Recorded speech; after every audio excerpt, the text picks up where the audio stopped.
Hoy vamos a abordar un tema nuevo, que es la teoría del signo, ¿sí? Vamos a analizar este tema, que es un tema un poco teórico, pero que se puede entender prestando atención a básicamente a dos o tres elementos que vamos a ir explicando y también haciendo un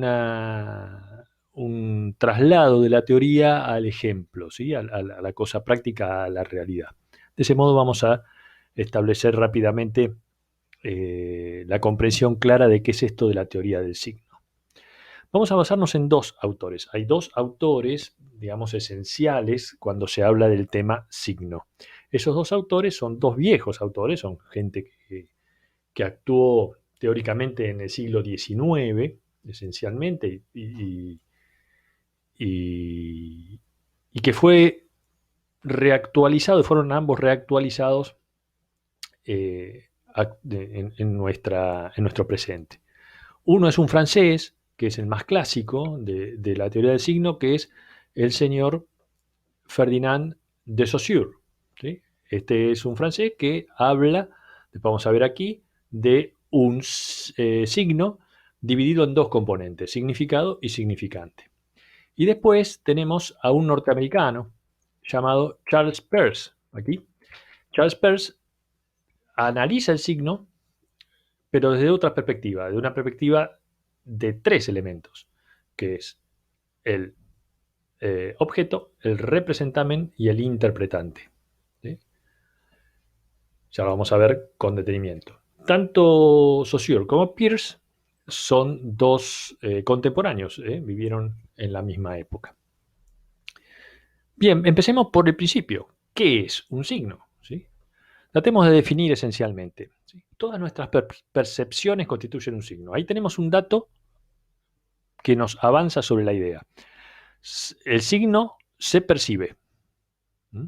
El signo se percibe. Yo un signo lo percibo, lo veo, lo huelo, lo escucho, lo toco, ¿sí? Hasta lo gusto, ¿sí? Lo leo. Todos los signos se perciben, ¿sí? Y todos los signos construyen, si la totalidad de los signos construyen nuestro ecosistema comunicativo. Digamos, lo que yo veo, lo que yo escucho, lo que yo, eh, ¿cómo se llama? Lo que yo huelo, lo que yo toco. Todos esos signos constituyen nuestro ecosistema comunicativo, ¿sí? Que ya hemos visto ese punto anteriormente. Así que bueno, tenemos allí una definición básica de signo. Todas nuestras percepciones constituyen un signo. Todos los signos constituyen nuestro ecosistema comunicativo. Ahora vamos a meternos en qué son exactamente estos signos. Vamos al primero de los análisis, que es el análisis que hace el señor Ferdinand de Saussure. Vamos a él. Saussure, como decíamos, dice que el signo tiene dos componentes, significante y significado. Ahora, ¿cómo define, ¿sí?, Saussure al signo? Saussure dice que el signo es una cosa puesta en lugar de otra. ¿Qué quiere decir esto? Que es algo que nosotros lo tenemos que comprender de una manera que no necesariamente es directa la relación. Por ejemplo, ahí vemos varios signos. Y vamos por el primero.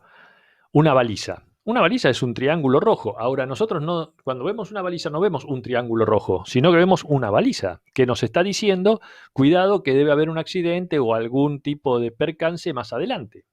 Eso es un signo. Un triángulo rojo que nosotros traducimos en cuidado que. ¿Sí? Segunda imagen, una niña levantando la mano. Esta nena levanta la mano en una clase.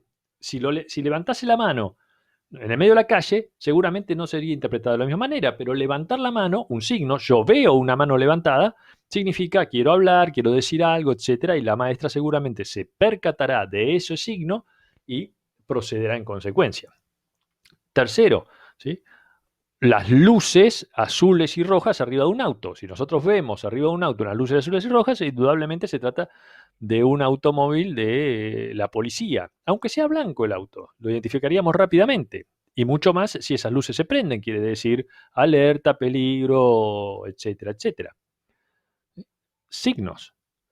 Esas tres letras, ¿sí? Esas tres letras significan para nosotros amor, que a su vez tienen un significado que es el cariño, el afecto, un sentimiento, etcétera. Pero son tres letras. Es más, si tuvieran esas letras ubicadas de otra manera, ya no significaría amor para nosotros.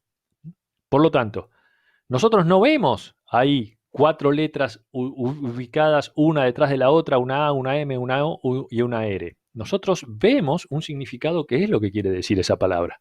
De ningún modo que si vemos en la imagen esas dos manos entrelazadas, nosotros no vemos exactamente dos manos entrelazadas. Ahí hay también un signo, el signo del afecto, de cariño, de la unión, de la solidaridad, de lo que ustedes quieran ver allí. Pero ahí hay un signo. Y esa bandera llena de todos colores no es una bandera de todos colores, también es un signo, ¿sí? En este caso es la bandera de la comunidad LGTBI. Entonces, esos son signos, una cosa puesta en lugar de otra, una cosa que quiere decir otra. Y decíamos, tiene dos componentes. Vamos a esos dos componentes. Para Saussure existe un significante y un significado. Cuidado, vamos a tratar de interpretarlo correctamente, ¿sí? Aparece muy sencillo, es sencillo en general, pero suele haber confusiones a la hora de identificar cuál es el significante y cuál es el significado de un signo. ¿Cómo podemos saber claramente que un componente del signo es un significante, según Saussure? Porque el significante es la parte expresiva del signo. Es decir, el sonido, lo que nosotros vemos, lo que nosotros tocamos, es la parte expresiva, mientras que el significado es el contenido del signo.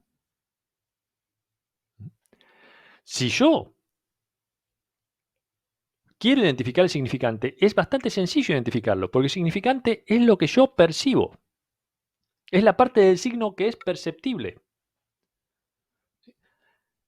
Yo escucho un sonido, un timbre.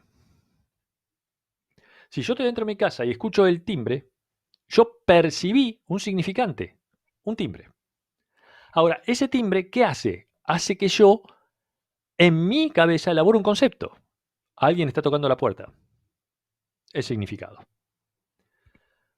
Vamos a oler, ¿sí? Huelo pintura. Huelo pintura. Significante. Significado. Alguien está pintando. Hay una lata de pintura abierta. Concepto. Escucho, como decíamos, un timbre o un sonido de una llave. Inmediatamente interpreto que alguien está abriendo la puerta. El gusto. No sé si está suficientemente salada, ¿sí? O la salsa que estoy preparando. Bastará que la pruebe para saber si efectivamente ese significante significa, logro elaborar en mi cabeza un concepto que es suficiente la sal que tiene, es mucha la sal que le puse o es poca la sal que le he puesto. La vista. ¿Mm? Yo veo un semáforo y veo que está en rojo, por lo tanto me detengo. Concepto. Yo veo un semáforo en rojo. Percepción, significante. Sé que me tengo que detener. Contenido, concepto, significado. Toco una superficie, vidrio de una ventana. Lo toco, está frío. Sé que afuera hace frío. Está empañado. Lo toco. Me humedezco la mano. Sé que afuera está frío y adentro está cálido. ¿Eh? El significante es ese vidrio o húmedo o frío. El significado, afuera hace frío, adentro hace calor. ¿Sí? Contenido, concepto. Entonces, el significante siempre es perceptible. El significado es lo que me remite en mi elaboración racional ese significante, es decir, el concepto, el contenido del signo. ¿Sí? Ejemplos. Primero, es una relación arbitraria, ¿sí? No hay una relación, digamos, lógica entre una cosa y la otra. ¿Por qué nos detenemos ante un semáforo en rojo y no nos detenemos ante un semáforo en violeta? ¿Quién dijo que el rojo es detenerse, el amarillo es tener cuidado y el verde es avanzar? Es una relación arbitraria. Es alguien que estableció eso. Podría no haber sido así, pero es así. ¿Por qué la baliza tiene un triángulo? Podría haber sido un cuadrado, podría haber sido un círculo, pero es un triángulo. Quiero decir, es arbitrario. ¿Sí? No hay una relación directa entre, claro, es un triángulo y entonces indica advertencia. No, podría no serlo. Cuando hay electricidad, un rayo. ¿Sí? Te ponen un rayo cuando hay electricidad. Bueno, podrían haber puesto un cable. ¿Sí? Está bien, el rayo tiene su lógica porque es una cuestión que tiene que ver con la electricidad, la estática, pero, pero es arbitrario. Una bandera es arbitrario. El color de una bandera es arbitrario. La forma de una bandera es arbitrario. Bien, veamos unos ejemplos. La imagen de un auto significa un medio que sirve para movilizarse de 4 ruedas. La palabra auto. La palabra auto es un significante y el significado es ese vehículo, ¿sí?, de transporte. Otro, un significante, yo huelo. ¿Sí? Me pongo a oler un perfume y huelo. Significado, flor, dulce, cítrico o lo que fuera. Significante, huelo. Significado, lo que me remite, ¿sí?, ese olor. Otro. Puede haber incluso varios significantes para un mismo significado. Yo veo ese dibujo, un caballo, un animal cuadrúpedo, tal y cuales características. Yo escucho un significante que me remite al mismo animal cuadrúpedo, etc. La palabra caballo, otro significante, un significante alfabético, ¿sí?, cuyo significado es un animal cuadrúpedo. Entonces, de eso se trata lo que nos quiere decir Saussure, que estamos en presencia de un signo de dos componentes, significante y significado. Uno, el significante que se relaciona con la percepción del signo, y otro componente, el significado, que es lo que quiere decirnos ese signo. ¿Sí? Lo que quiere decirnos. Cuando un celular hace un sonido, ese sonido que yo percibo es el significante. Y el significado es lo que yo sé que se refiere ese sonido. ¿Sí? Entró un WhatsApp, entró un, no sé, un posteo de Instagram, entró un mensaje de texto o lo que fuera. ¿Correcto? Entonces, signo para Saussure, dos componentes, significante y significado. Vamos a... Para Peirce, el signo, a diferencia de Saussure, no tiene dos partes, sino tres.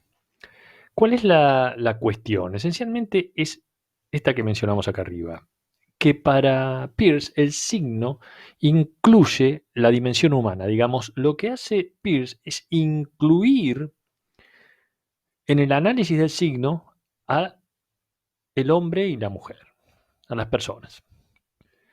Es decir, no hay una relación unívoca, quiero decir, no hay un significado único en el signo, sino que hay un elemento que es analizado e interpretado por la persona.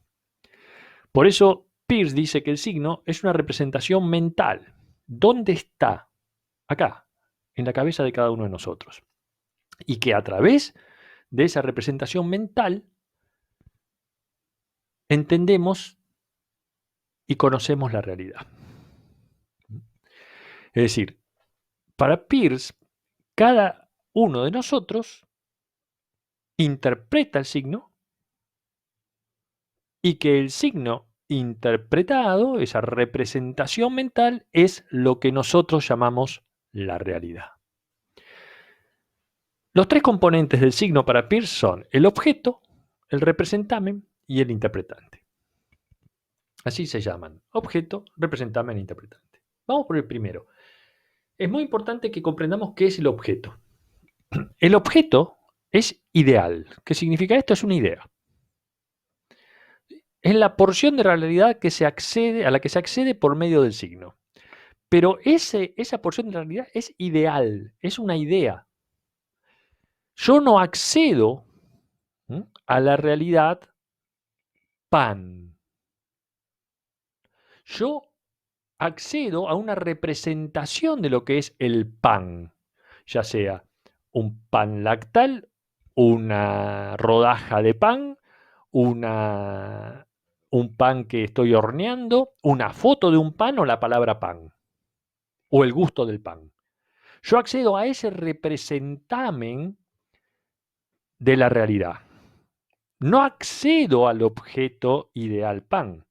El objeto ideal pan es esa idea que yo tengo y que tenemos todos de lo que significa y lo que es el pan. Un alimento, ¿sí?, básico, elemental. Pero yo no accedo a ese objeto ideal pan, sino accedo a una representación del pan que él llama representamen. Es la representación de algo, es el aspecto del objeto al que podemos conocer. Yo no puedo conocer el objeto ideal pan, yo puedo conocer una serie de representaciones del pan. Lo mismo, pensemos cualquier cosa, ¿sí? El objeto ideal, luz. Yo no accedo al objeto luz, sino accedo a una representación de la luz, que puede ser la luminosidad, ¿sí?, o puede ser la foto de una lámpara, ¿sí?, una tecla por la cual lo prendo, el día, a diferencia de la noche. Yo accedo a esas representaciones, pero no accedo al objeto ideal luz. De tal modo tampoco accedo al objeto ideal caballo. Yo accedo a representaciones del caballo. Veo un caballo, veo un dibujo de un caballo, escucho el relincho de un caballo, leo la palabra caballo, o si soy inglés leo la palabra horse, y me represento ese objeto ideal caballo. ¿Estamos? Entonces, al objeto yo no accedo. Yo accedo a la representación de ese objeto. Yo al objeto vaso no accedo. Yo accedo a un objeto físico con forma de vaso. Más chico, más grande, más gordo, más flaco, más largo, más alto, ¿sí?, más bajo. Yo accedo a eso, pero no al objeto ideal, al objeto vaso. ¿Sí? El objeto vaso está en la idea, un recipiente que contiene un líquido. Ahora, yo accedo a la representación de ese objeto ideal. Y a partir de esa representación yo la interpreto. Y ahí viene nuestro rol, que es la interpretación personal que se hace de representamen. Y depende de cada uno de nosotros, de la condición de cada persona. Entonces, yo al objeto pan, ¿sí?, con lo cual accedo con la representación de, no sé, de un paquete de pan lactal, mi interpretante puede ser desayuno. Para otra persona puede ser alimento. Para otra persona puede ser aumento de peso. ¿Sí? Para otra persona puede ser algo que le disgusta, que no le gusta. ¿Estamos? Entonces, del mismo modo que al objeto luz, que yo represento por alguna luminosidad o por una lámpara, para una persona puede ser enceguecimiento, para otra persona puede ser gusto, para otra puede ser disgusto, no me gusta la luz, ¿sí? Para otras personas puede ser un problema, si tienen algún tipo de dificultad visual. Entonces, al objeto ideal vaso, Yo no accedo, accedo a la representación. Y mi interpretación puede ser sed, puede ser belleza, porque el vaso me resulta lindo, o puede ser funcionalidad, porque el vaso simplemente me sirve para algo, ¿sí? Puede ser hogar, porque lo relaciono inmediatamente con mi casa o con mi hogar, ¿sí? Puede ser diversión, porque el vaso forma parte de la diversión general que yo puedo tener con mis amigos. De eso se trata entonces para Peirce el signo, ¿sí? Un objeto ideal al que no accedo, un representamen que es a lo que accedo de la realidad, y una interpretación que es muy mía, muy propia, ¿sí? ¿Estamos? Vamos a ver un ejemplo. El objeto bandera es un objeto ideal, ¿sí? Un objeto ideal, un pedazo de trapo que representa a. ¿Sí? Ahora, el representamen es ese que yo veo ahí, por ejemplo. O si voy al colegio, ¿sí? La bandera que está izada. O si paso, no sé, por un edificio público, la bandera que está puesta, ¿sí? Una bandera. Esa bandera es mi representamen. Interpretante, lo que me surja, o lo que le surja a cada uno. A alguno le puede surgir amor a la patria, otro le puede surgir simplemente la relación con el deporte o el fútbol, ¿sí? Otro le puede surgir la pasión, o a otra persona le puede surgir algo con el cual no tiene demasiado vínculo, ¿sí? Eso es, para Peirce, lo que significa, ¿sí? Ese representamen, ese interpretante que es propio de cada uno, ¿sí? Veamos otro ejemplo. ¿Sí? Barco, objeto ideal, de nuevo, ¿sí? Un transporte fluvial o marítimo, ¿sí? Es decir, un algo que nosotros sabemos que es el barco, pero ahí tenemos un representamen, una foto, o verlo al barco, ¿sí? Ver ese barco. Pero ese es un barco que nos remite al objeto ideal barco. Ese representamen nos genera interpretaciones. Para unos puede ser aventura, para otros puede ser malestar, mareo, porque no me gusta navegar. Para otros puede ser trabajo, por ejemplo, para un pescador o para un trabajador petrolero. Para otros puede ser placer, ¿sí? Porque el barco siempre ha sido para una persona un, un transporte de placer. Entonces cada uno tiene una interpretación del mismo representamen que remite al objeto ideal al que no tenemos acceso nunca, para Peirce. ¿Sí?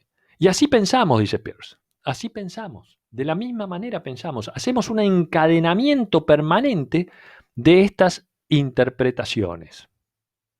Veamos, el objeto violencia, esa palabra, ¿no? Vemos una palabra que dice violencia. ¿Qué es mi interpretante? ¿Sí? El representamen es la palabra. El objeto es la idea, ese objeto ideal de violencia. Ahora, ¿qué yo interpreto por violencia? Pongámosle que interpreto como abuso. ¿Sí? La violencia yo la remito a abuso. Ahora, esa misma palabra abuso refiere al objeto ideal de la idea de abuso. Y esa palabra puede tener inmediatamente otro interpretante, que es la palabra dominación cultural. ¿Sí? Yo a la idea de abuso la remito a la dominación cultural. Es decir, la dominación de un sector por otro. Entonces tengo ahí un nuevo objeto ideal y un nuevo interpretante que es llamado dominación cultural. Y la idea de dominación cultural interpretada por esa palabra a mí me puede remitir a otro interpretante, rebelión, ¿sí? La dominación cultural para mí, la dominación de un sector por otro, me puede llevar a la idea de rebelión. Y así sucesivamente encadeno un pensamiento con el otro. Si yo voy pensando, dice Peirce, en base a estas interpretaciones que hago de la realidad. Eso es pensamiento. Objeto reloj. Otra vez, un objeto ideal. Un representamen. Tic-tac, tic-tac, tic-tac, tic-tac. Sí, ese sonido. Un interpretante, en este caso del señor Salvador Dalí, cuando se remitió al objeto ideal, ¿sí? Y quizás pensó en su sonido, terminó en esa pintura de ese reloj. Ese es Dalí. Ahora, ese reloj se transforma, esa pintura de ese reloj se transforma en un representamen nuevo del tiempo. ¿Sí? Y ese representamen puede derivarme a mí en un interpretante, que es el paso del tiempo. Por ejemplo, la vejez. Entonces, a cada representamen yo tengo un interpretante. Y ese interpretante a su vez se transforma en representamen de otro interpretante. De ahí la idea de Peirce de que pensamos de ese modo, encadenando interpretantes con representamen, con otro interpretante y otro representamen, estableciendo una especie de panorama de la realidad que solamente está en nuestro vínculo entre representamen e interpretante. Ese objeto ideal de la realidad no lo alcanzamos. Alcanzamos solamente la interpretación. Por eso es tan importante esto que está aquí, que es la comunidad de interpretación. Porque una comunidad de interpretación es la idea de que nosotros no interpretamos las cosas casualmente. Es decir, no las interpretamos de la nada. Las interpretamos porque tenemos una historia, porque tenemos una cultura, porque tenemos un conocimiento, porque tenemos un vínculo de relación. Entonces, el representante y el interpretante no salen de la nada. ¿Sí? Dependen de la comunidad de interpretación. Entonces, yo, ¿sí? Si veo un vaso, muy posiblemente lo interprete de una manera muy parecida a la que de mi grupo de pertenencia, porque esa es mi comunidad de interpretación. Entonces, estamos frente a un interpretante que no es tan único y personal. Vamos a este ejemplo.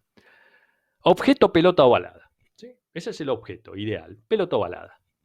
Ahora, ¿qué pasa en Estados Unidos cuando se piensa en la pelota ovalada? Piensan en esa pelota ovalada. Pero ¿qué pasa en Argentina cuando piensan en la pelota ovalada? Piensan en esta otra. Por lo tanto, el mismo objeto ideal, pelota ovalada, tiene dos interpretantes distintos. Uno, una pelota con ciertas características y otro, una pelota con ciertas otras características. ¿Qué quiere decir? Que el interpretante de la comunidad de interpretación de los Estados Unidos es fútbol americano para la pelota ovalada. Pero en cambio, el interpretante de la comunidad de interpretación de la República Argentina es el rugby. Mismo objeto, dos representamen diferentes, dos interpretaciones distintas en base a la comunidad de interpretación. Entonces, yo interpreto las cosas en base a una comunidad de interpretación, digamos, a un conjunto que forma parte, en general, de mi relación, ya digo de nuevo, de mi historia, de mis vínculos, con lo cual no interpreto de la nada. Yo realizo esa interpretación que manifiesta Peirce a partir de una comunidad de interpretación. Bien, veamos ahora el último aspecto que también nos trae Peirce, que es la relación entre tres tipos de signos muy particulares que él categoriza y clasifica, que es el icono, el símbolo y el índice. ¿Qué son cada uno de esos tres elementos que forman son tres categorías de signo que él nos va a explicar de qué se trata cada una de ellas? Vamos entonces a ese punto. Icono, índice y símbolo. Son las tres categorías que Peirce elabora en torno al signo. ¿Qué es un icono, qué es un índice y qué es un símbolo? Veamos. Un icono es un signo que tiene una relación de semejanza con el objeto al que refiere. Ahí tenemos unos ejemplos. Pinturas, retratos, mapas. Es decir, si yo veo una obra, ¿sí? Una pintura, pongámosle una pintura de un puente. Bien. Entonces, estamos en presencia de un signo dentro de la categoría de icono. ¿Por qué? Porque ese puente está en relación directa con la pintura que lo representa. Cuando hay una relación directa. Un mapa, decía allí en el ejemplo, un mapa. ¿No? Es decir, cuando nosotros vemos el mapa de la República Argentina, Para nosotros es un icono, lo mismo que puede ser el mapa de España, ¿sí? Si interpretamos que el mapa de España, sabemos que refiere a ese país. Un retrato, obviamente, ¿sí? Es decir, una foto mía, de cualquiera de ustedes, refiere directamente en semejanza a el objeto. No hay nada que pueda poner en duda esa relación. Entonces ahí tenemos, le diría yo, una amplísima cantidad de signos. ¿Sí? Son básicamente iconos, ¿sí? Una referencia directa de semejanza. Luego tenemos índices. Los índices lo que hacen es darnos un indicio de continuidad, de ahí lo de su palabra. Es decir, la relación con los objetos que representan es de continuidad. Nos dicen algo que va a suceder. Ejemplo, el que está allí en la pantalla, el celular hace un bip, se agotó la batería. Es un índice. Escucho ese bip, que yo sé a qué se refiere ese sonido especialmente, se está agotando la batería. Lo mismo si miro, ¿sí? en el celular la, el- el- las líneas, ¿sí? que refieren a la batería. Es decir, me da un indicio de que se está agotando o se está cargando o terminando de cargar, por ejemplo. Lo mismo, vamos al caso del celular de nuevo, cuando uno ve en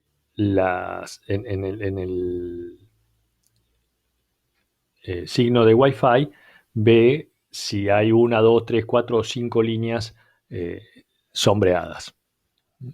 Me da un indicio de que la comunicación va a ser mejor, va a ser peor, etcétera. ¿Sí? Índices. Y finalmente, los símbolos. Los símbolos son arbitrarios, ¿sí? Convencionales. Lo que decíamos hace un rato de la bandera. ¿Sí? Que tenga un color determinado es arbitrario. La ubicación de los colores es arbitrario. La bandera argentina es celeste y blanca, por alguna razón. ¿Sí? Belgrano le puso esos colores, pero bien podría haberle puesto en el centro el celeste y las dos franjas superior e inferior blancas. Arbitrario. ¿Sí? Es convencional. El signo pesos es un símbolo. ¿Sí? Signo pesos. ¿Por qué tiene dos rayitas y no cuatro? Convencional. Es una relación absolutamente convencional. Ahí habla de las palabras. Las palabras también son símbolos verbales, lingüísticos, pero son convencionales. ¿Por qué la letra A es un ángulo ¿sí? Invertido con una línea horizontal? ¿Por qué no dos? Convencional. Las palabras, la formación de las palabras. Jugamos con ciertas palabras, por ejemplo, si yo digo arpa, ¿sí? ¿Por qué arpa? Es convencional. ¿Por qué ese objeto ideal musical, arpa, se dice con una A, una R, una P y una A en castellano? Es convencional. Podría haber sido arpe, ¿sí? Y hoy le diríamos arpe a ese objeto ideal, arpa. Es convencional.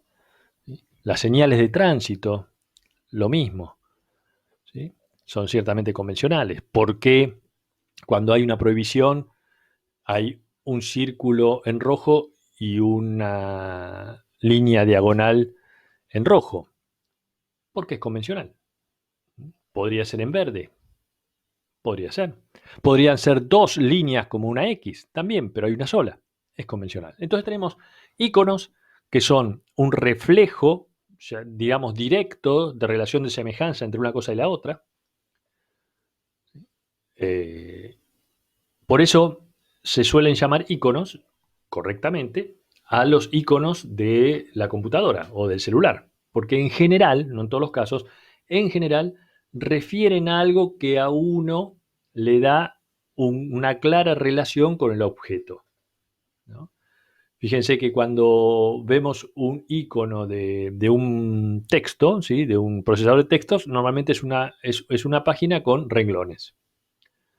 ¿Sí? Y si vemos, en el caso del Excel, por ejemplo, un icono de Excel es una página con columnas, ¿sí? Y celdas, como si fuera una planilla.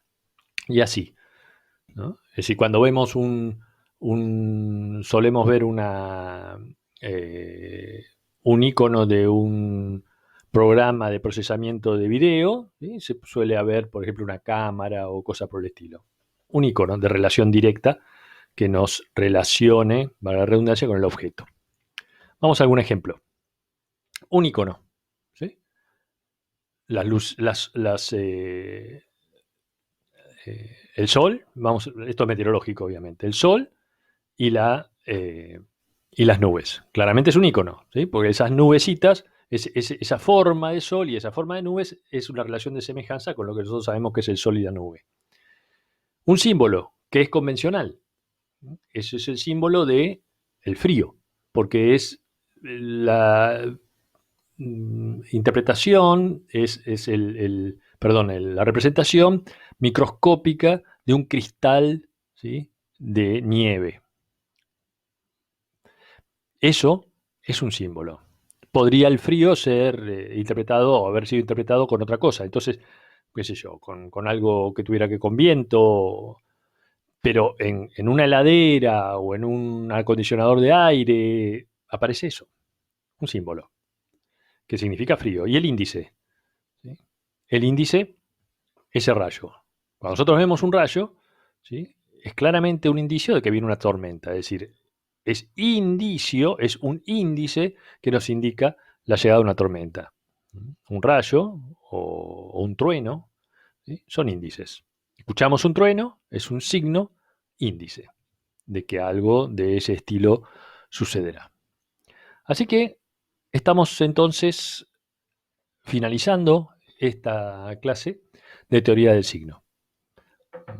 Los remito también a la bibliografía de teoría del signo para redondear un poco esta idea y, y de algún modo hemos transitado por los diferentes aspectos que reúne la teoría del signo. Esencialmente lo que manifiesta Saussure con su signo dividido en dos partes y lo que manifiesta Peirce con su signo dividido en tres. Muy bien, nos veremos en próxima clase. Agradezco la atención. Muchas gracias.